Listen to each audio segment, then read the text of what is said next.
এই রাহুতে হেলে দুলে নুরানি তনু কে আসে হায় সারা দুনিয়ার হেরে মের পর্দা খুলে খুলে যায় সে যে আমার কমলে वाला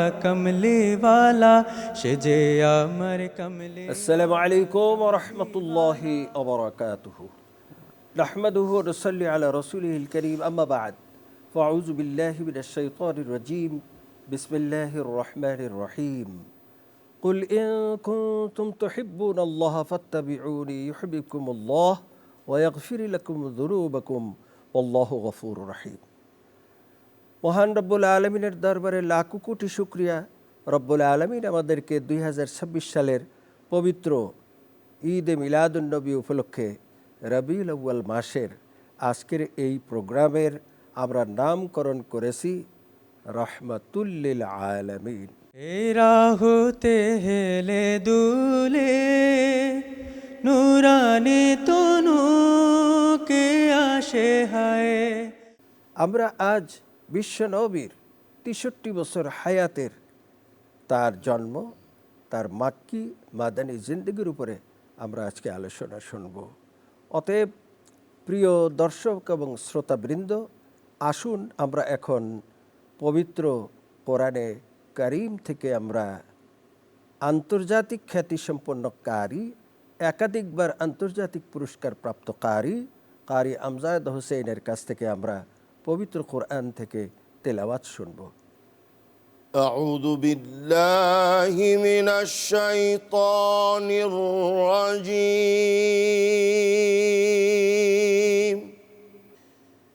بسم الله الرحمن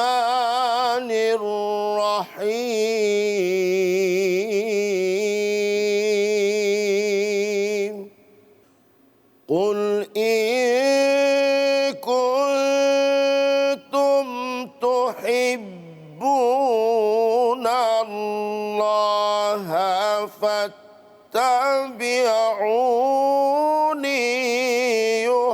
يحببكم الله فاتبعوني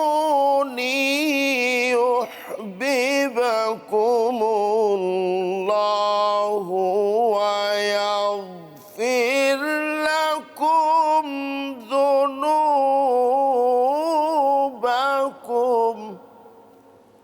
والله غفور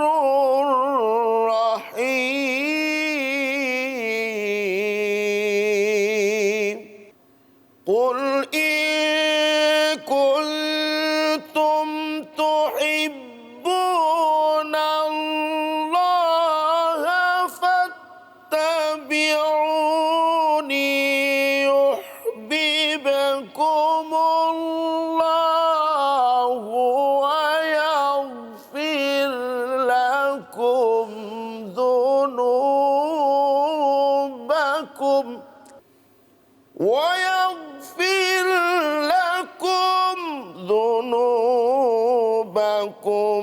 والله غفور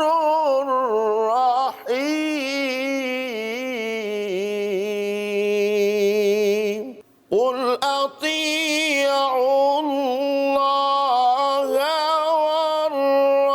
والرسول فإن تولوا فإن الله لا يحب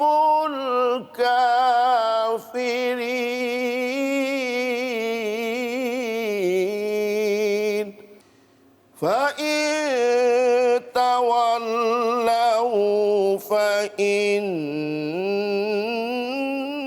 الله لا يحب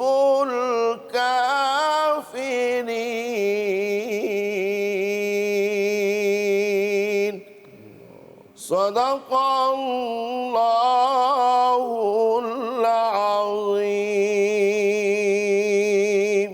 আমরা এখন এই আয়াতে কারিমার আমরা তর্জমা এবং সংক্ষিপ্ত তাফসীর শুনব প্রখ্যাত আলেমে দ্বীন এবং কলেজের প্রিন্সিপাল জনাব হজরত মাওলানা প্রফেসর ওলিউল্লাহ তার কাছে। তেলাওয়াতকৃত আয়াত সূরা আলে ইমরানের 31 এবং 32 নম্বর আয়াত। আল্লাহ রাব্বুল আলামিন এখানে ইরশাদ করেছেন, হে নবী, আপনি বলে দিন, যদি তোমরা আল্লাহর ভালোবাসা পেতে চাও তবে আমি নবী মুহাম্মাদুর রাসূলুল্লাহ সাল্লাল্লাহু আলাইহি ওয়াসাল্লামের জীবন আদর্শকে তোমাদের নিজেদের জীবন আদর্শ হিসেবে মেনে নাও। যদি তোমরা এটা করতে পারো তবে আল্লাহ তোমাদেরকে ভালোবাসবেন আর তোমাদের জীবনের গুনাহসমূহকে মার্জনা করে দিবেন। আল্লাহ ক্ষমাশীল, পরম দয়ালু। হে নবী, আপনি বলুন, তোমরা আল্লাহ এবং নবী মুহাম্মাদুর রাসূলুল্লাহ সাল্লাল্লাহু আলাইহি ওয়াসাল্লামের জীবন আদর্শকে মেনে নাও, আর যদি তোমরা এ থেকে মুখ ফিরিয়ে নাও তবে জেনে রাখো আল্লাহ কাফিরদেরকে ভালোবাসেন না। বারাকাল্লাহু লানা ওয়া লাকুম ফিল কুরআনিল আযীম। সম্মানিত উপস্থিতি, এই আয়াতের মাধ্যমে আমরা কি বুঝতে পারলাম, কি জানতে পারলাম, সংক্ষিপ্ত পরিসরে আমরা একটু বুঝতে চেষ্টা করি। এই নিখিল ধরনী, সমগ্র বিশ্ব, আমরা সকলেই মহান রবের সৃষ্টি। তার ভালোবাসা, তার অনুগ্রহ ব্যতীত আমাদের সেই মূল ডেস্টিনেশন জান্নাত আমরা যেতে পারবো না, সেটা অর্জন করতে পারবো না। আল্লাহ রাব্বুল আলামিন তিনি চান আমাদেরকে সেই জান্নাতে ফিরিয়ে নিতে, আর শয়তান চায় আমাদেরকে জাহান্নামের দিকে নিয়ে যেতে। রব্বুল আলামিন তার রাসূলের মাধ্যমে শিক্ষা দিয়েছেন আমাদের জীবনের আদর্শটা যেন সেই হাবিব মুহাম্মাদুর রাসূলুল্লাহ সাল্লাল্লাহু আলাইহি সাল্লামের জীবনের আদর্শ অনুযায়ী হয়, তার আদর্শের মতোই যেন আমাদের জীবনের আদর্শ হয়, কারণ তার মধ্যেই আল্লাহ রেখেছেন উসওয়ায়ে হাসানা, যাকে অনুসরণ করা যায় আমাদের ব্যক্তি জীবনে, পারিবারিক জীবনে, আমাদের রাষ্ট্রীয় জীবনে, সর্বক্ষেত্রে তাকেই অনুসরণ করা যায়।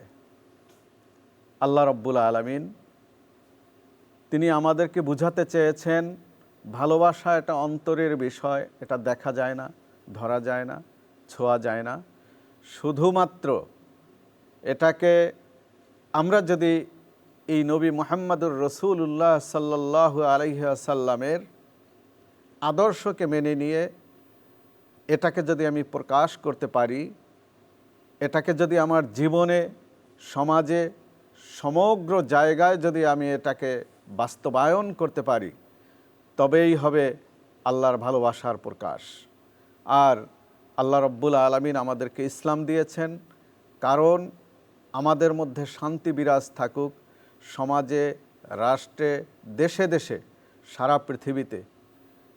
সেই শান্তি প্রতিষ্ঠার জন্যই নবী মুহাম্মাদুর রাসূলুল্লাহ সাল্লাল্লাহু আলাইহি ওয়াসাল্লামকে আমাদের তার আদর্শকে জীবনের আমাদের আদর্শ বানিয়ে নিতে হবে।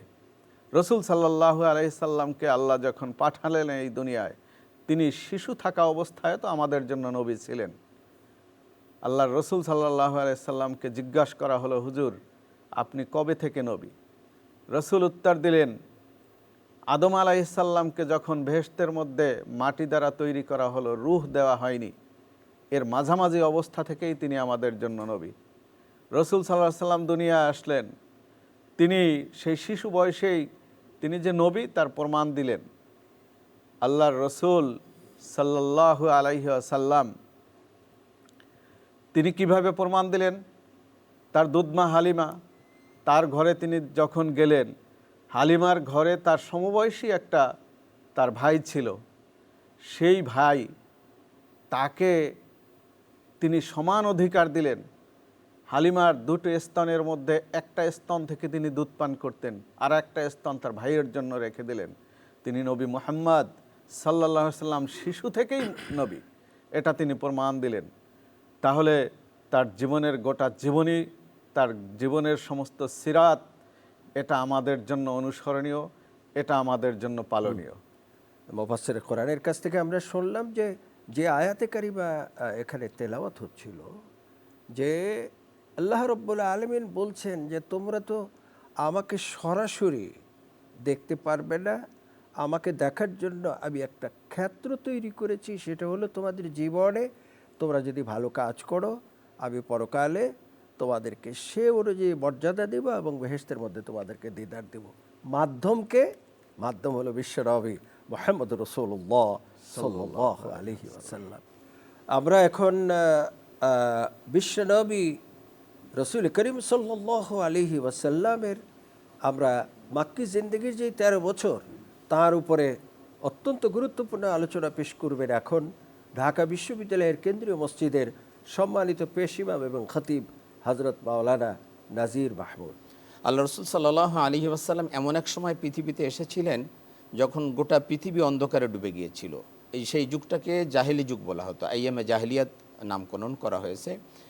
মানে গোটা পৃথিবীতে মানবতা বলতে কিছুই ছিল না, মানবতা একদম শেষ হয়ে গিয়েছিল, মনুষ্যত্ব বোধ বলতে কিছু ছিল না। পৃথিবীটা একটা টার্নিং পয়েন্টে দাঁড়িয়েছিল, তার ধ্বংস অনিবার্য অথবা তাকে পুনর্জন্ম গ্রহণ করতে হবে, এমন একটা অবস্থায় দাঁড়িয়েছিল। আল্লাহ রাব্বুল আলামিন পৃথিবীবাসীর উপর রহম করলেন আর পাঠিয়ে দিলেন তার প্রিয় নবী মুহাম্মদ রাসূলুল্লাহ সাল্লাল্লাহু আলাইহি ওয়াসাল্লামকে, আর ঘোষণা দিলেন ওমা আরসালনাকা ইল্লা রাহমাতাল লিল আলামিন। আল্লাহ পাক পৃথিবীবাসীর উপর রহম করলেন আর তার রহমতের নবীকে পাঠিয়ে দিলেন, আর একটা হেদায়েতনামা দিলেন, সেটা হলো কোরআনুল কারীম। এই দুটি হেদায়েতনামা যদি পৃথিবীতে না আসতো, আল্লাহর কসম পৃথিবীর মানুষ এখনও অমানুষ থেকে যেত, এখনও হেদায়েত পেত না, আলোর দিশা পেত না। আল্লাহ পাক এই দুটি হেদায়েতনামা পাঠিয়ে মানুষকে মনুষ্যত্ব বোধ দান করেছেন। আল্লাহ বলছেন ওয়াকুনতুম আলা শাফা হুফরাতিম মিনান নারি ফাআনকাযাকুম মিনহা, তোমরা তো জাহান্নামের কিনারে দাঁড়িয়েছিলে, আমি তোমাদেরকে সেখান থেকে হেফাজত করেছি, সেভ করেছি, এই দুটি হেদায়েতনামা পাঠিয়ে। দেখুন সেই মানুষগুলো যারা একেবারে জাহান্নামের কিনারে দাঁড়িয়েছিল, ঠিক সেই মানুষগুলো যখন বিশ্বনবী মুহাম্মদ রাসূলুল্লাহ সাল্লাল্লাহু আলাইহি ওয়াসাল্লামের আনুগত্য করলো, পুরোপুরি তার আদর্শের অনুসরণ করলো, ঠিক সেই মানুষগুলো দুনিয়া থেকে জান্নাতের সুসংবাদ নিয়ে গেল। জাহান্নামের কিনারে দাঁড়িয়ে থাকা মানুষগুলো আল্লাহর হাবিবের সোহবাতে এসে, তার সংস্পর্শে এসে তারা দুনিয়া থেকেই জান্নাতের সুসংবাদ নিয়ে গেল। বিশ্বনবী সাল্লাল্লাহু আলাইহি ওয়াসাল্লাম, আপনি যদি বলেন আমাদের এই 53 বছর অর্থাৎ 40 বছর বয়সে তিনি ওহীপ্রাপ্ত হলেন এবং তারপরে 13 বছর তিনি মক্কাতে ছিলেন। এই 53 বছর আমরা যদি আলোচনা করতে যাই তাহলে দীর্ঘ সময় দরকার। আমরা যদি শুধু 13 বছর অর্থাৎ ওহীপ্রাপ্তির পরে যে 13 বছর সেটাও যদি আলোচনা করি তাও দীর্ঘ সময় দরকার। তিনি যখন প্রথম ওহীপ্রাপ্ত হন, হিরা গুহায় তিনি ধ্যানমগ্ন ছিলেন, আর জিবরিল আমিন সেখানে আসলেন, এসে তাকে বললেন ইকরা ইয়া মুহাম্মদ, তিনি বললেন মা আনা বিকারি, আমি পাঠক নই। আবার বললেন ইকরা, তিনি বললেন মা আনা বিকারি। জিবরিল আমিন তাকে কাছে টেনে নিলেন, বুকের মধ্যে নিয়ে একটা চাপ দিলেন, বললেন ইকরা বিসমি রাব্বিকাল্লাযী খালাক। যখন তার প্রভুর নামে পড়তে বললেন তখন তিনি পড়া শুরু করলেন ইকরা বিসমি রাব্বিকাল্লাযী খালাক খালাকাল ইনসানা মিন আলাক। আল্লাহ রাব্বুল আলামিনের পক্ষ থেকে মানুষের জন্য আলোর দিশারি আল্লাহ পাক অবতীর্ণ করলেন কোরআনুল কারীম। সেই থেকে শুরু হলো মানবতার নতুন ইতিহাস, শুরু হলো মানব জাতির জন্য নতুন আলো, আল্লাহর পক্ষ থেকে নতুন আলো সেই নিয়ে আসলেন বিশ্বনবী মুহাম্মদ রাসূলুল্লাহ সাল্লাল্লাহু আলাইহি ওয়াসাল্লাম। সেখান থেকে আসলে বিশ্বনবী সাল্লাল্লাহু আলাইহি ওয়াসাল্লামের জীবনে নেমে আসে এক নির্যাতনের জীবন। সব নবী যখন এই নবুয়তের দাওয়াত দিয়েছেন, সব নবীর উপরেই এই নির্যাতন নেমে এসেছে। হযরত নূহ আলাইহিস সালামের উপরে এমন নির্যাতন এসেছে যে তাকে তার কওমরা মারতে মারতে এমন মারছেন যে তারা মৃত্যু ভেবে চলে গিয়েছেন, আবার তিনি হুঁশে ফিরে এসেছেন। এরকম নির্যাতন তার উপরে হয়েছে। আমাদের জাতির পিতা ইব্রাহিম আলাইহিস সালামের উপরেও এরকম নির্যাতন হয়েছে, তাকে দেশ ছাড়তে বাধ্য করা হয়েছে। মুহাম্মদ রাসূলুল্লাহ সাল্লাল্লাহু আলাইহি ওয়াসাল্লামের উপরে সেরকম এসেছে। তিনি যখন 40 বছরের আগ পর্যন্ত সমস্ত মক্কাবাসীকে কাছে অত্যন্ত প্রিয় মানুষ ছিলেন, আল আমিন বলে তিনি বিশ্বাস ছিলেন। তিনি যখন প্রথম নবুয়তের দাওয়াত দেন, তিনি বললেন, আমি যদি বলি পাহাড়ের অপর প্রান্তে তোমাদের জন্য শত্রু অপেক্ষা করছে, তোমরা কি এটা বিশ্বাস করবে? বলে যে হ্যাঁ, আমরা বিশ্বাস করি, কারণ এই 40 বছর বয়সে তুমি কখনো মিথ্যা কথা বলো নাই। তখন তিনি বললেন, আমি তোমাদেরকে এক আল্লাহর উপর ঈমান আনার জন্য দাওয়াত দিচ্ছি। এই কথা বলার সাথে সাথে তার নিজের চাচা আবু লাহাব বলল, তাব্বাল্লাকা ইয়া মুহাম্মদ, এ মুহাম্মদ তুমি ধ্বংস হও। দেখুন, যেই আরবের মানুষগুলো মুহাম্মদ সাল্লাল্লাহু আলাইহি ওয়াসাল্লামকে এত ভালোবাসতো, অথচ সেই মানুষগুলো আল্লাহর হাবিব সাল্লাল্লাহু আলাইহি ওয়াসাল্লামের বিরুদ্ধে চলে গেল যখনই তিনি তাকে সত্যের দাওয়াত দিলেন। এই সত্যের দাওয়াত দিতে যে সমস্ত নবীগণ কিন্তু নির্যাতনের শিকার হয়েছেন, সমস্ত নবীগণ তারা জুলুমের শিকার হয়েছেন। মুহাম্মদ সাল্লাল্লাহু আলাইহি ওয়াসাল্লামের জীবনেও তাই হয়েছিল, তিনি এর ব্যতিক্রম না। নির্যাতনের শিকার হতে হতে তিনি শেষ পর্যন্ত দেশ ছাড়তে বাধ্য হয়েছিলেন। নির্যাতনের চরম মাত্রা যখন শুরু হয়ে যায়, এর মধ্যে অনেকেই মুসলমান হয়েছিলেন, তার মধ্যে হামজা রাদিয়াল্লাহু আনহু, ওমর ইবনে আল খাত্তাব রাদিয়াল্লাহু আনহু উল্লেখযোগ্য। তারা সমাজের অত্যন্ত নেতৃত্ব কর্তৃত্ব পরায়ণ লোক ছিলেন। ওমর রাদিয়াল্লাহু আনহু যখন ইসলাম গ্রহণ করেন, তখন বললেন, ইয়া রাসূলুল্লাহ, আমরা যে ইসলাম গ্রহণ করেছি সেটা সত্য নয়? বললেন যে হ্যাঁ, এটা সত্য। বললেন যে তাহলে আমরা কেন চুপি চুপি ইসলামকে প্রচার করব? আমরা একেবারে প্রকাশ্যে আমরা ইসলাম প্রচার করব। তিনি একদম সমস্ত মুসলমানদেরকে নিয়ে দিবালোকে মিছিল নিয়ে তিনি বাইতুল্লাহতে চলে আসলেন। এটা ছিল ইসলামের প্রথম একদম প্রকাশ্য দিবালোকে ইসলাম প্রচারের বিষয়টি। তো এই যে রাসূল পাক সাল্লাল্লাহু আলাইহি ওয়াসাল্লাম যখন দেখলেন যে মুসলমানদের উপরে নির্যাতনের মাত্রা বেড়ে যাচ্ছে, তখন তিনি মুসলমানদেরকে আবিসিনিয়ায় হিজরতে পাঠালেন, যে তোমরা হিজরত করে আবিসিনিয়ায় চলে যাও, সেখানে তোমরা নিরাপদে থাকতে পারবে। মুসলমানরা প্রথম হিজরত করে আবিসিনিয়ায় যায়। এরপরে মুহাম্মদ রাসূলুল্লাহ সাল্লাল্লাহু আলাইহি ওয়াসাল্লাম যখন দেখলেন যে মুসলমানদের উপরে আরও নির্যাতন বেড়ে যাচ্ছে, তখন তিনি মুসলমানদেরকে হিজরত করার জন্য মদিনায় যাওয়ার জন্য তিনি তাদেরকে আদেশ করলেন। তারা মদিনায় চলে গেল এবং তিনি নিজে অপেক্ষা করতে লাগলেন আল্লাহর পক্ষ থেকে কখন ওহী আসে, কারণ তিনি নিজে এখান থেকে হিজরত করে যেতে পারবেন না যতক্ষণ না আল্লাহর পক্ষ থেকে ওহী না আসে। আবার তিনি কাফেরদের বিরুদ্ধে জিহাদও করতে পারতেছেন না, কারণ জিহাদের আয়াত তখন অবতীর্ণ হয় নাই। এই কারণে তিনি জিহাদ করতে পারতেছেন না, অর্থাৎ লড়াই করতে পারতেছেন না তাদের বিরুদ্ধে। এমনই একটা যখন অবস্থা, তখন তিনি অপেক্ষা করতে লাগলেন আল্লাহর পক্ষ থেকে কখন ওহী আসবে হিজরতের জন্য। অবশেষে আল্লাহ রাব্বুল আলামিনের পক্ষ থেকে যখন ওহী আসলো হিজরত করার জন্য, তখন তিনি তার প্রিয় সহচর আবু বকর রাদিয়াল্লাহু আনহুকে নিয়ে তখন তিনি হিজরত করে মদিনায় গেলেন। মদিনায় যাওয়ার সময় তিনি অশ্রু ছেড়ে কাঁদতেছিলেন, হে মক্কা, তুমি আমার জন্মভূমি, তুমি আমার সবচেয়ে প্রিয় জন্মভূমি, তোমাকে ছেড়ে আমি যেতাম না যদি তোমার সন্তানেরা আমার উপরে এরকম নির্যাতন না করত, তোমার সন্তানেরা যদি আমাকে এভাবে এখান থেকে বের করে না দিত, তাহলে আমি তোমাকে ছেড়ে কখনোই যেতাম না। এখানে লক্ষণীয় বিষয় হলো, আল্লাহর হাবিব যখন মক্কা ছেড়ে মদিনায় যান, তখন তিনি তার বিছানায় আলী রাদিয়াল্লাহু আনহুকে ঘুমন্ত অবস্থায় রেখে গেলেন। কিন্তু আল্লাহর হাবিবের কাছে অনেক আমানত ছিল। আশ্চর্যের বিষয় হলো, কাফেররা আল্লাহর হাবিবের উপরে ঈমান আনে নেই, কিন্তু আমানত তার কাছে রাখতো, কারণ তারা জানতো আল্লাহর হাবিব কারোর আমানতের খেয়ানত করবেন না। আল্লাহর হাবিব যাওয়ার সময় আলী রাদিয়াল্লাহু আনহুকে বুঝাই দিয়ে গেলেন, এই আমানতটা অমুকের, এইটা অমুকের, এইটা অমুকের, তুমি সকালবেলা উঠে সবার আমানত বুঝিয়ে দিয়ে যাবে। এবং তিনি এখান থেকে চলে গেলেন। কাফেররা পুরো বাড়ি ঘেরাও করে রেখেছিল। আল্লাহর হাবিব সাল্লাল্লাহু আলাইহি ওয়াসাল্লাম আল্লাহর পক্ষ থেকে এক মুষ্টি বালু নিয়ে সবাইকে ছিটিয়ে দিলেন এবং বললেন, এই বালু ছিটিয়ে তিনি এখান থেকে চলে গেলেন। এবং আল্লাহ পাক পরবর্তীতে বললেন, অমা রমাইতা ইদা রমাইতা ওয়ালাকিন্নাল্লাহ রমা, সেদিন যে তুমি বালু ছিটিয়ে দিয়েছিলে এটা তুমি না, এটা আমি দিয়েছিলাম। আর এই বালু সবার চোখে গিয়েছিল, সবাই চোখ রগড়াতে লাগলো, আল্লাহর হাবিব তাদের সামনে দিয়ে চলে গেলেন। এটা ছিল মক্কা জীবনের শেষ পর্যায়ের কথা। আল্লাহর হাবিব সাল্লাল্লাহু আলাইহি ওয়াসাল্লাম সেখান থেকে হিজরত করে মদিনায় চলে গেলেন। মক্কি এবং মাদানী জীবন, এটা হলো পার্থক্য। হিজরত করে তিনি যখন মদিনায় গেলেন, এরপরে মাদানী জীবন শুরু হয়। মাদানী জীবনে তিনি 10 বছর সেখানে ছিলেন, আর মক্কি জীবনে নবুয়তের 13 বছর তিনি এখানে পার করেছিলেন। আজকে রবিউল আউয়ালের এই বিশেষ দিনে আমরা আমাদের প্রখ্যাত আলেমে দ্বীনের কাছ থেকে আমি 3টি জিনিস শুনে আমার হৃদয় গলে গিয়েছে। তিনি একটি বলেছেন যে রাসূল সাল্লাল্লাহু আলাইহি ওয়াসাল্লাম এমন আদর্শ মানুষ তৈরি করেছিলেন যে তারা তাদের পরকালীন জীবন শুরু হওয়ার আগেই পৃথিবীতে আল্লাহ রাব্বুল আলামিন 10 জন তার সঙ্গীকে বেহেশতের সার্টিফিকেট পাঠিয়ে দিয়েছিল। প্রিয় শ্রোতাবৃন্দ, পৃথিবীর ইতিহাসে নেই যে কেউ কলেজ থেকে, ইউনিভার্সিটি থেকে, স্কুল থেকে, বিশ্ববিদ্যালয় থেকে ফার্স্ট ইয়ার সেকেন্ড ইয়ারের পরীক্ষা দেওয়ার আগে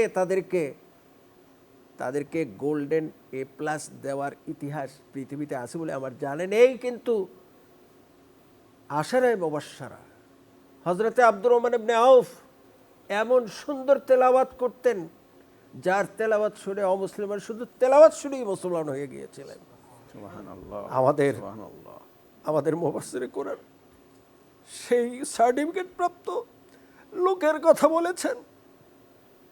অতএব প্রিয় শ্রোতাবৃন্দদেরকে রবিউল আউয়ালের আজকের এই বিশেষ দিনে আমাদের ছেলে মেয়ে, বিবি, বাল বাচ্চা আজকে যারা নাকি ডিরেল হয়ে যাচ্ছে, যারা আজকে তাদের পদস্খলন ঘটছে, আমরা যদি তাদেরকে কোরআন, হাদিস, ইজমা, কিয়াস শিখাতে পারি, তাইলে যেই আশারায়ে মুবাশশারা 10 জনের নামে তারা ইন্তেকালের পূর্বে বেহেশতের সার্টিফিকেট ঘোষণা হয়েছে, আমাদের ছেলেবেলার রবির আদর্শকে যদি আমরা ধারণ করতে পারি, তাইলে আমরা আরেকটি তিনি বলেছেন, ত্যাগের তিনি ইতিহাস গড়েছেন।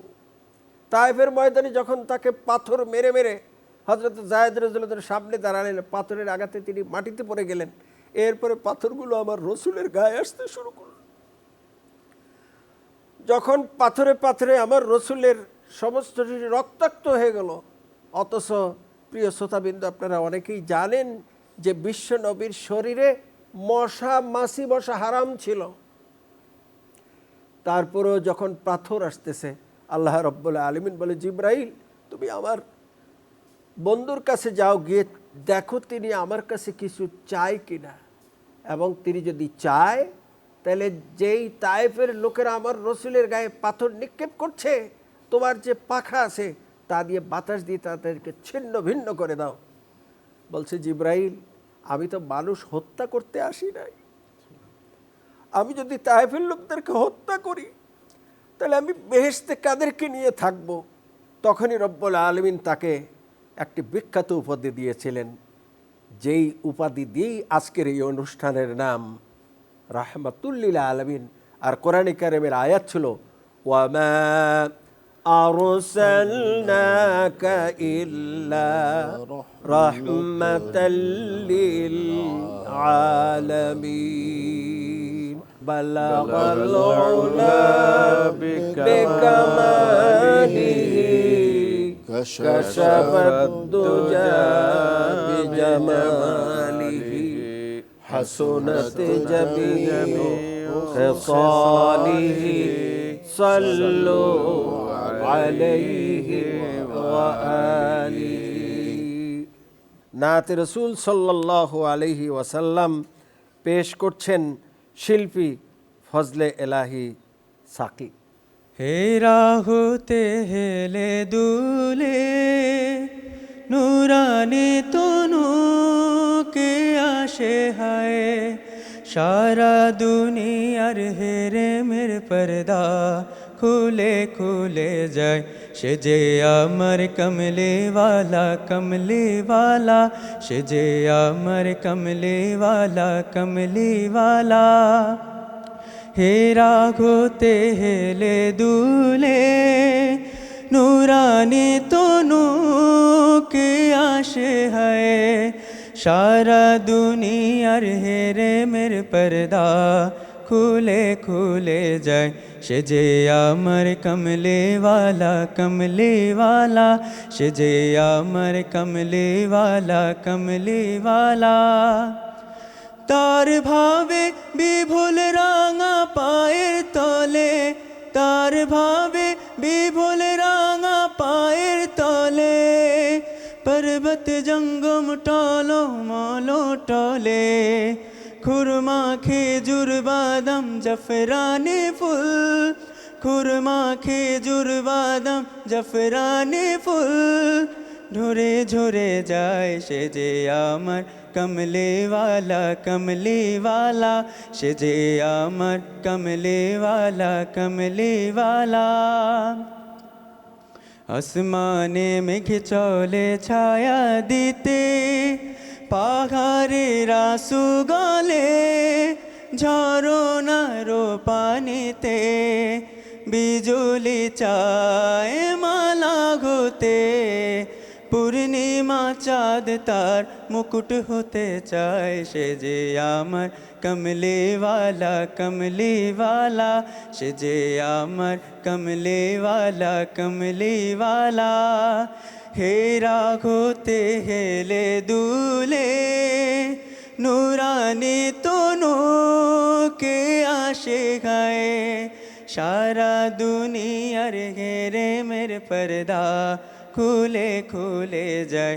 সে যে আমার কমলিওয়ালা কমলিওয়ালা, সে যে আমার কমলিওয়ালা কমলিওয়ালা, সে যে আমার কমলিওয়ালা কমলিওয়ালা। মাশাআল্লাহ, মারহাবা মারহাবা মারহাবা।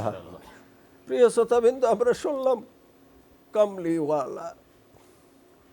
আমরা যদি এই শব্দকে কোরআনে নিয়ে যাই, সূরা মুজাম্মিল, মহান রব্বুল আলামিন বলছেন ওই কম্বলওয়ালা। আয়াতে কারিমা হচ্ছে ইয়া আইয়ুহাল মুজাম্মিলু কুমিল লাইলা ইল্লা কালিলা। সূরা মুজাম্মিলের প্রথম আয়াত। মহান রব্বুল আলামিন বলছেন, আমার বন্ধু, আপনি যদি কাবা ঘরের মধ্যে সারা রাত ঘুমান, আমি প্রেম করব কার সাথে? বিশ্ববাসীর সামনে উপস্থাপন করতে চাই কোথায় রব্বুল আলামিন আরশে আজিমে, আর কোথায় আমাদের মা আমেনার সন্তান কাবা ঘরের মধ্যে শোয়া। সেখানে তিনি আহ্বান দিলেন, কম্বল বড় দিয়ে কে শুয়েছে আমার বন্ধু? কিন্তু রব্বুল আলামিন কোরআনে কারিমে দিয়ে প্রমাণ করে দিলেন আমাদের আজকে যেই রসুলের জীবন নিয়ে আলোচনা, তাকে তিনি কতটা ভালোবাসেন। তিনি বলেন ইয়া আইয়ুহাল মুজাম্মিলু কুমিল লাইলা ইল্লা কালিলা। আপনি সারা রাত না ঘুমিয়ে আপনি অল্প ঘুমান। কতটুকু ঘুমাবেন তাও তিনি পরের আয়াতে বললেন নিসফাহু ওয়া ইনকুস মিনহু কালিলা। আপনি রাতের অর্ধেক অংশ অথবা তার কম অংশ আপনি ঘুমান। আজকে আমরা ঘুমে বিভোর। এশারের নামাজ হলো কিনা, ফজরের নামাজ পড়ছি কিনা, জামাতে যাচ্ছি কিনা, আজকে নবীর জীবন থেকে সেটুকুই আমাদের শোনার জন্য আজকের এই রাহমাতুল্লিল আলামিনের বিশেষ আয়োজন দর্শক এবং শ্রোতাদের জন্য। আসুন আমরা এখন আমাদের ইসলামী শিক্ষার গুরুত্ব ও তাৎপর্য এর উপরে আমরা একজন প্রভাষকের কাছ থেকে আমরা গুরুত্বপূর্ণ আলোচনা শুনব। জনাব মাওলানা মুস্তাকিম হুসাইন, আমরা তার কাছ থেকে শুনব ইসলামী শিক্ষার গুরুত্ব ও তাৎপর্য। আমরা যদি মহানবী সাল্লাল্লাহু আলাইহি ওয়াসাল্লামের পুরো জীবনের দিকে লক্ষ্য করি, যে তার জন্ম থেকে শুরু করে মৃত্যু পর্যন্ত এই পুরো 63 বৎসরই ছিল পুরো বিশ্ববাসীর জন্য একটি উত্তম এবং আদর্শ শিক্ষালয়। মহানবী সাল্লাল্লাহু আলাইহি সাল্লাম যে কথা আমাদের একজন বক্তা বললেন, যে ইনসাফ শিশু অবস্থায় যে শিক্ষা দিলেন, যে এক স্তনের দুধ নিজে গ্রহণ করলেন, আরেকটা তার দুধ ভাইয়ের জন্য রেখে দিলেন। এই যে শিক্ষা, যদিও আমরা একাডেমিক শিক্ষাকে এখন মূল শিক্ষা হিসাবে ধরছি, কিন্তু প্রকৃত শিক্ষার দিকে যদি লক্ষ্য করি তাহলে আমরা দেখতে পারবো সেই আইয়ামে জাহেলিয়াতের বর্বর অন্ধকার, এক কথায় বলা যায় পশুত্ব জীবন যাপন করত যেই মানুষগুলো, সেই মানুষ, সেই নিকৃষ্ট চরিত্রের অধিকারী মানুষেরা শুধু মহানবী সাল্লাল্লাহু আলাইহি সাল্লামের একটু সংস্পর্শে আসলেন, একটু শিক্ষা নিলেন। কোনো সাহাবী দেখা গেছে একবার সাক্ষাৎ হয়েছে, এক পলক দেখেছে, একটা কথা শুনেছে।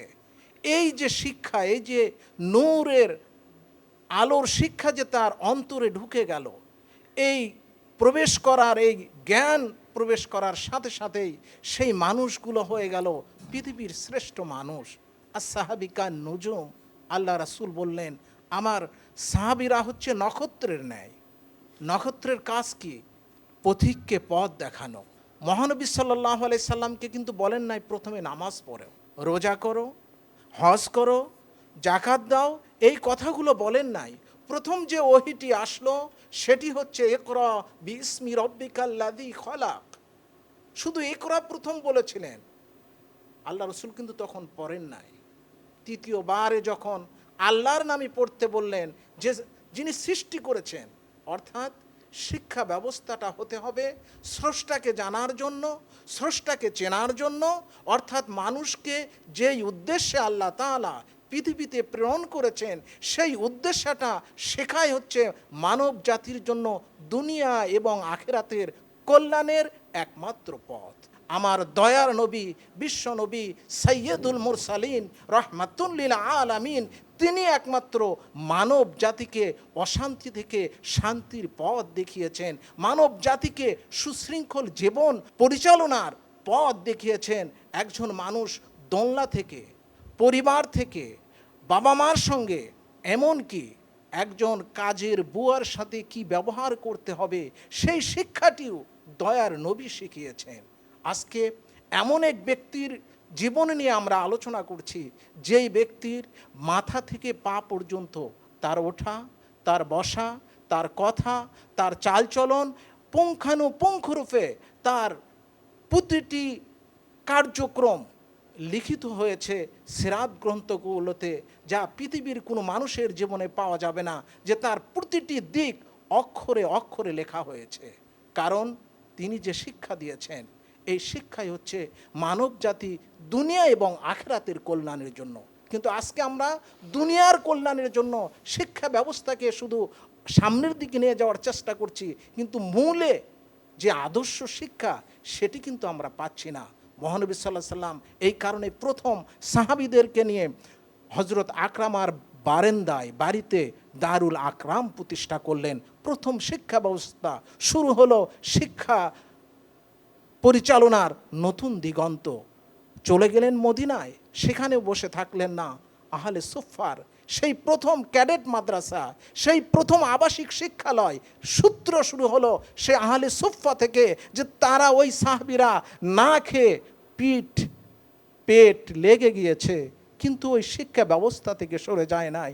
রসুলের থেকে একটু দর্শ নেওয়ার জন্য, রসুলে পাক সাল্লাল্লাহু আলাইহি সাল্লামের একটু শিক্ষা নেওয়ার জন্য তারা সেখানে পড়ে থাকতো, না খেয়ে না দে কি শিক্ষাই তারা দিয়ে গেলেন, যে আজকে এই আদর্শ শিক্ষার জন্য আমরা সর্বোচ্চ ত্যাগ করে যদি অর্জন করতে পারি, তবেই আমরা দুনিয়া এবং আখিরাতে কল্যাণ অর্জন করতে পারবো।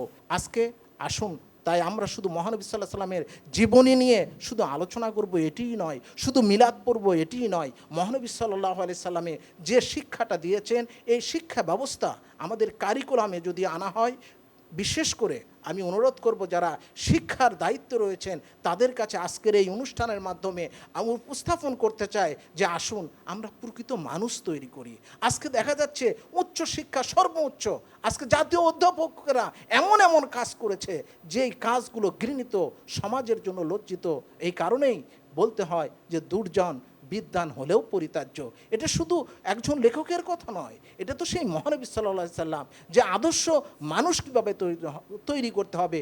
আবু জাহেল সে কিন্তু ছিল আবুল হাকাম, জ্ঞানের বাপ, পণ্ডিত্য, মক্কার সবচাইতে জ্ঞানী ছিল আবু জাহেল, আবুল হাকাম, কিন্তু কোরআনের জ্ঞান, রসুলের মহাব্বত তার কলিজায় ঢুকতে পারল না বলেই সে কিন্তু হয়ে গেল আবু জাহেল, অর্থাৎ মূর্খের বাপ, সবচাইতে নিকৃষ্ট মানুষ হয়ে গেল। প্রিয় শ্রোতাবৃন্দ, আপনারা আমাদের প্রফেসর সাহেবের কাছ থেকে শুনলেন শিক্ষার কোনো বিকল্প নেই। উনি যেই জিনিসগুলো এনেছে, আমি কোরআনের আলোকে যদি আপনাদেরকে আমি আমার রসুলের অনুসারীদের কাছে নিয়ে যাই, তাহলে কাবা ঘরের মধ্যে যখন ওহী নাজিল হতো, সেই ওহীগুলো যারা নব্য মুসলিম অর্থাৎ সাহাবা, তাদেরকে যারা তালিম দিতেন তাদের মধ্যে অন্যতম হলো আশারায়ে মুবাশশারা হযরত আব্দুর রহমান ইবনে আউফ রাদিয়াল্লাহু তাআলা আনহু এবং হযরতে উবাই ইবনে কাব রাদিয়াল্লাহু তাআলা আনহু। এই আয়াতে কারিমাগুলো যারা নতুন মুসলমান হতেন তাদেরকে শিক্ষা দিতেন। আল্লাহর কি ইচ্ছা? সেই কাবা ঘরের মধ্যে যখন নাকি হযরত উবাই ইবনে কাব রাদিয়াল্লাহু আনহু কোরআন শেখাচ্ছেন, ইতিমধ্যেই রাতের বেলা, রাত যখন গভীরের দিকে যাচ্ছে 9টা বা 10টা, এমন সময় মক্কার যে নাকি প্রধানমন্ত্রী, রাষ্ট্রপতি তৎকালীন সময়ের, একজনের নাম আবুল আহাব আর একজনের নাম আবুল হাকাম, আল্লাহ তাদের কোরআনের বিরোধিতা করার জন্য নাম দিলেন আবু জাহেল। আবুল হাকাম মানে আমার কিছুক্ষণ আগেই যিনি বক্তব্য রাখলেন তিনি বললেন আবুল হাকাম মানে হইল জ্ঞানী, আর আবু জাহেল মানে হইল মুরুক্ষের ভাব। এই মুরুক্ষ প্রধানমন্ত্রী এবং রাষ্ট্রপতি যখন কাবাগরের পাশ দিয়ে যাচ্ছে, কাবাগর থেকে হযরত উবাই ইবনে কাব রাদিয়াল্লাহু আনহুর সেই তেলাওয়াতের আওয়াজ আসতেছে। তিনি সেই দিন কি শিখাচ্ছিলেন? তাহা মা আনজালনা আলাইকাল কুরআনা লিতাশকা। তা আবুল হাকাম তো ছিল পণ্ডিত লোক, আরবিতে খুব জ্ঞানী লোক ছিলেন। সে এই আয়াতের অর্থ যখন বুঝলো, মা আনজালনা, হে মোহাম্মদ, আমি তোমার উপরে কোরআন এই জন্য নাজিল করি নাই যে মক্কার প্রধানমন্ত্রী আর রাষ্ট্রপতি তোমাকে রিমান্ডে নিয়ে পিটাবে, পাথর মারবে, আর তোমার গায়ের মধ্যে নারী ভুঁড়ি উঠিয়ে দিবে, এই জন্য আমি তোমাকে কোরআন দেই নাই। কিছুদিন অপেক্ষা করো, যখন কোরআনের অনুসারীর সংখ্যা বাড়বে, আমি তোমাকে সারা দুনিয়ার রাজত্ব তোমার হাতে দিব, সারা দুনিয়াতে তুমি প্রচার করে দিবে লা ইলাহা ইল্লাল্লাহু মুহাম্মাদুর রাসূলুল্লাহ। প্রিয় শ্রোতাবৃন্দ, আসুন এখন আমরা বিশ্বনবী মদিনা মুনাব্বরায় গিয়ে ইসলামী রাষ্ট্র গঠন করেছিলেন, আসুন আমরা সেই মদিনা মুনাব্বরায় রসুল সাল্লাল্লাহু আলাইহি ওয়াসাল্লামের দীর্ঘ 10 বছরের জীবনের উপরে আমরা আলোচনা শুনব। এখন প্রখ্যাত আলেমে দ্বীন এবং আল-মানার ইন্টারন্যাশনাল প্রতিষ্ঠানের প্রিন্সিপাল, বিশিষ্ট শিক্ষাবিদ জনাব মুফতি গাজী রিয়াজুল ইসলাম। বিশ্বনবী সাল্লাল্লাহু আলাইহি সাল্লাম নবুয়াত লাভ করার পরে 13 বছর মক্কায় এবং 10 বছর মদিনা অবস্থান করেছেন। মাক্কি জীবনে রসুল করিম সাল্লাল্লাহু আলাইহি সাল্লাম ঈমানের দাওয়াত, ইসলামের দাওয়াতের ছিল তার মূল কর্মকাণ্ড। মদিনায় এসে মাদানী জীবনের তার মূল কর্মকাণ্ড ছিল ইসলামকে সমাজ, রাষ্ট্র, পরিবার সব ক্ষেত্রে ইসলামকে প্রতিষ্ঠা করা। মদিনায় এসে তিনি মসজিদে নববী তৈরি করলেন এবং এই মসজিদে নববী হয়ে উঠল একটি ইসলামী রাষ্ট্রের প্রথম কেন্দ্রবিন্দু। মসজিদে নববীকে কেন্দ্র করে যেমন ইবাদত হতো, নামাজ আদায় হতো, তেমনিভাবে এখানে দ্বীন শিক্ষার কেন্দ্রবিন্দু হয়ে ওঠে। সামাজিক সমস্যা সকল কিছুর মূল পরামর্শ কেন্দ্র হয়ে ওঠে, অর্থাৎ সামাজিক সকল কর্মকাণ্ডের কেন্দ্রবিন্দু হয়ে ওঠে মসজিদে নববী। অনুরূপভাবে মাদানী জীবনের আরেকটি উল্লেখযোগ্য দিক হলো নবী আকরাম সাল্লাল্লাহু আলাইহি সাল্লাম মদিনায় এসে যখন দেখলেন বিভিন্ন গোত্রের মধ্যে ঝগড়া বিবাদ, কলহ বিবাদ লেগে আছে, তখন সকল গোত্রের সমন্বয়ে তিনি একটা সমঝোতা স্মারক তৈরি করলেন, যাকে ইতিহাসে মদিনা সনদ নামে আখ্যায়িত করা হয়। এবং এই মদিনা সনদের মধ্য দিয়ে মদিনায় একটি আদর্শ রাষ্ট্রের সূচনা হলো। সকল গোত্র, সকল ধর্মের লোকেরা তারা মানবিক মর্যাদা, সাম্য এবং ন্যায় বিচার পেল এবং এই মদিনা সনদের মাধ্যমেই আধুনিক একটি কল্যাণকর রাষ্ট্র প্রতিষ্ঠার সূত্রপাত হলো। আজকেও যদি কোথাও যদি কেউ চায় যে একটি দেশকে আদর্শ রাষ্ট্র হিসেবে গড়ে তুলবে, তাহলে তার জন্য মদিনা সনদ হচ্ছে একটি অনুকরণের দৃষ্টান্ত। আমরা নবী করিম সাল্লাল্লাহু আলাইহি ওয়াসাল্লাম মাদানী জীবনের আরও অনেক কিছু দেখতে পাই। মদিনাতে এসে দ্বিতীয় হিজরিতে তিনি একটি যুদ্ধের মুখোমুখি হলেন, বদরের যুদ্ধ। যেই যুদ্ধটাই ছিল ইসলামকে শেষ করে দেওয়া, ইসলামের এই সূর্যকে নিভিয়ে দেওয়া। কিন্তু মক্কার কাফেরদের সকল চক্রান্ত উপেক্ষা করে আল্লাহ রাব্বুল আলামিন সেদিন বদরের প্রান্তরে সংখ্যায় কম হওয়া সত্ত্বেও মুসলমানদেরকে বিজয় দান করেছিলেন। সুবহানাল্লাহ। এরপরে উহুদের যুদ্ধ হলো, খাইবারের খন্দকের যুদ্ধ হলো, মোটামুটি 10 থেকে 12টা বড় যুদ্ধের মুখোমুখি হলো মুসলমানরা। এরপরে আমরা 6ষ্ঠ হিজরিতে হুদাইবিয়ার সন্ধির কথা জানি। যখন নবী আকরাম সাল্লাল্লাহু আলাইহি সাল্লাম মক্কায় তার সাহাবীদেরকে নিয়ে উমরা করার জন্য যাচ্ছিলেন, হুদাইবিয়া নামক স্থানে অবস্থান করছিলেন, মক্কার কাফেররা বললেন যে না, তোমরা মক্কায় যেতে পারবে না। তারপরে উভয় পক্ষের মধ্যে একটা সমঝোতা স্মারক হলো হুদাইবিয়ার সন্ধি। সেখানেও মুসলমানদের জন্য কিছু শর্ত একটু কঠিন ছিল, মেনে নেওয়া কঠিন ছিল। মুসলমানদের মধ্যে অনেক সাহাবী প্রতিবাদও করেছিলেন, কিন্তু সেই সন্ধি ছিল পরবর্তীতে মক্কা বিজয়ের জন্য সূচনা। এরপরে আমরা 8ম হিজরিতে মুসলমানদের মক্কা বিজয় হলো নবী আকরাম সাল্লাল্লাহু আলাইহি ওয়াসাল্লামের নেতৃত্বে।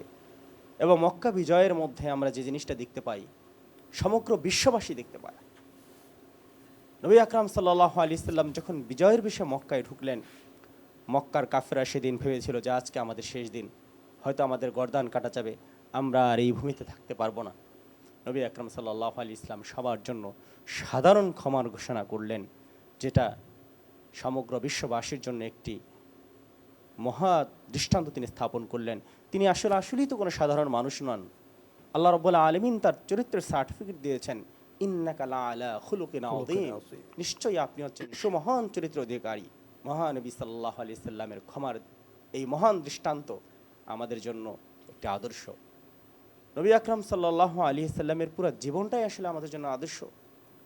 আল্লাহ তাআলা পবিত্র কোরআনে ইরশাদ করেছেন, লাকাদ কানা লাকুম ফি রাসূলিল্লাহি উসওয়াতুন হাসানা।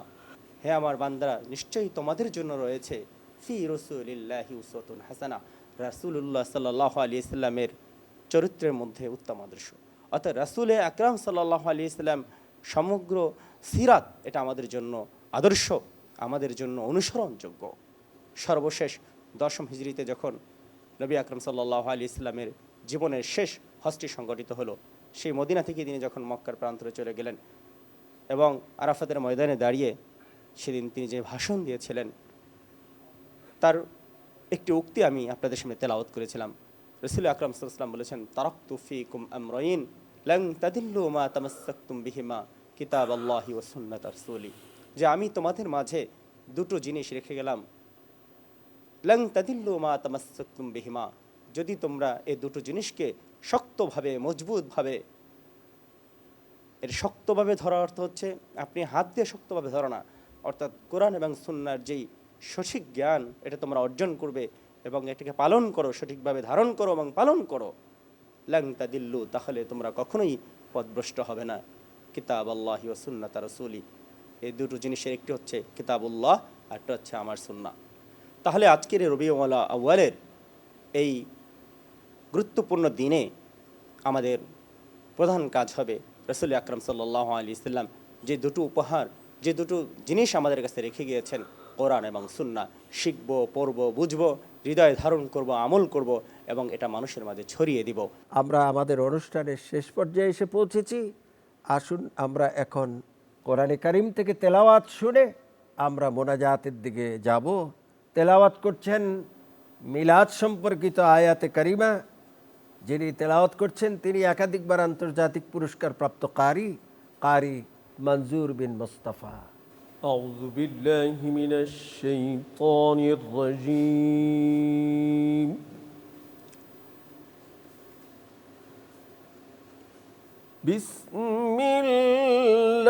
বিসমিল্লাহির রহমানির রহিম।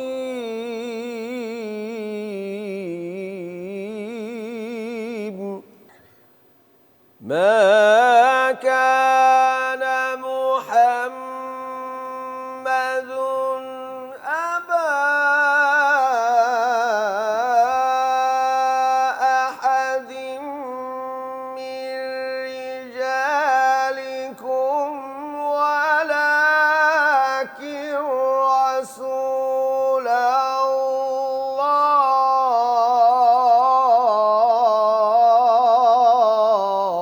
আল্লাহু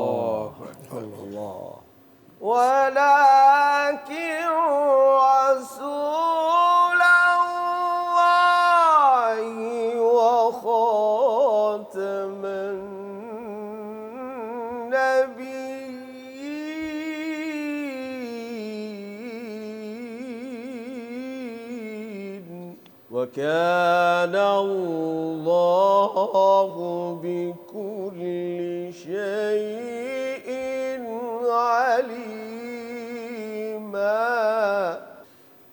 ما كان محمد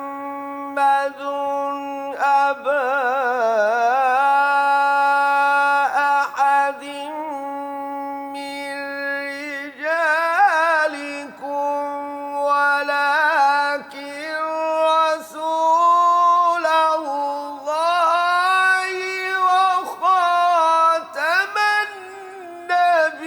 النبيين وكان الله بكل شيء عليما وكان الله بكل شيء عليما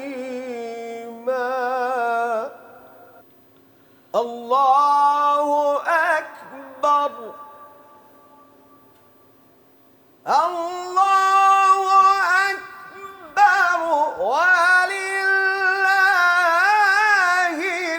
الحمد إن الله